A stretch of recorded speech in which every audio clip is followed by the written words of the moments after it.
You're listening to AI Prism from Seoul Economic Daily. Before you submit that application, the hiring data out of Korea today changes the calculus. Korea's graduate unemployment just hit its highest second quarter level in 5 years.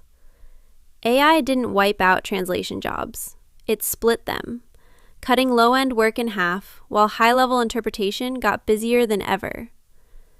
And the government just signaled it's about to step in for graduates specifically. Here's what's actually happening. It's Thursday, August 6th. Let's look at what this means for job seekers and graduates in Korea. Korea's job market is splitting along skill lines as AI adoption spreads across white-collar work. Entry-level roles are taking the brunt of the shift, since companies are cutting new hiring for standardized junior tasks rather than laying off experienced staff.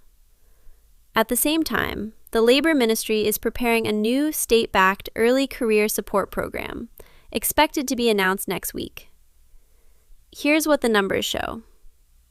Korea counted 481,000 unemployed college graduates in the second quarter, up 39,000 from a year earlier, and the highest second quarter total in 5 years.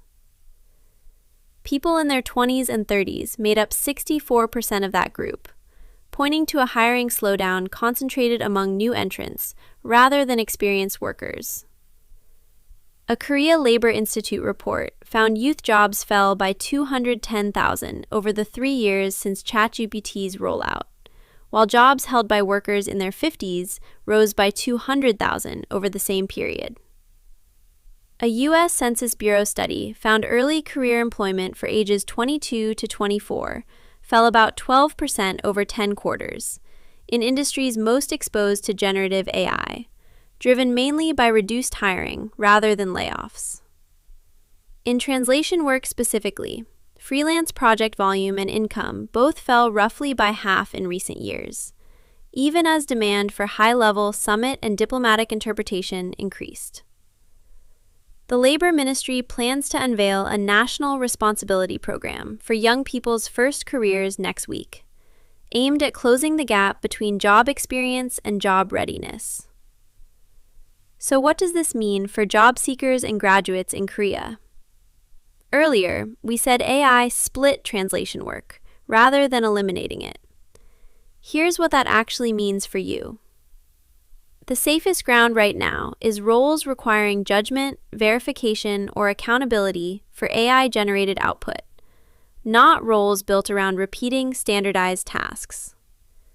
If you're weighing offers or internships, prioritize employers and functions where a person still has to sign off on the result, since that's where hiring is holding up, even as entry-level roles elsewhere shrink.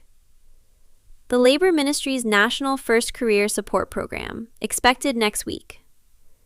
Third quarter graduate unemployment data, due when the next labor survey is released. Entry-level hiring plans at AI-exposed employers as firms set next year's headcount. That's today's AI Prism, students and grads. This episode was produced with AI assistance based on Seoul Economic Daily reporting and reviewed by a human editor. AI Prism is a Juan Ifrah award-winning series. We'll be back tomorrow. You've been listening to AI Prism from Seoul Economic Daily.